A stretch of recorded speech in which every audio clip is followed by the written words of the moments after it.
سلام ستړي مشه د نن ورځې سپورتي خبرونو ته په خیر راغلی. د هندوستان پر وړاندې د دریو شلوریزو سیالیو د لوبلړۍ نیټې نهایي شوې. افغان کرکټ ملي لوبډله به د راتلونکي 2024 میلادي کال د جنورۍ میاشتې په 11 14 او 18 نیټو د هندوستان ملي لوبډلې پر وړاندې په یاد هیواد کې درې نړیوالې شلوریزې لوبې ترسره کړي. د افغان کرکټ ملي لوبډلې پخواني لوبغاړي او د ملي لوبډلې اوسني روزونکي حمید حسن لیجنډز لیګ کرکټ کې خپلې لومړۍ لوبه کې په زړه پورې توپچونه وکړه. حمید حسن چې د سوترن سوپر سټار لوبډلې لپاره لوبیږي په 4 اورونو کې د 13 منډو په ورکولو سره 4 وکټې واخیستې.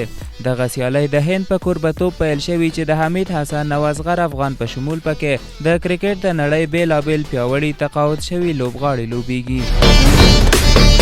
او وروستی سپورتي خبر مو دا چې د افغانستان د فوټبال ملي ټیم د نړیوال جام مقدماتي سیالیو په لړ کې بیګا 4-0 له کویټ ماتې وخوړه. دا لوبه د سعودي عربستان د مام ښار کې وشوه. دا د 2024 میلادي کال د فوټبال نړیوال جام د غوراوي سیالیو د مقدماتي دور پر مهال په شاوخوا 10 ورځو کې د افغانستان دویمه لویه ماته ده.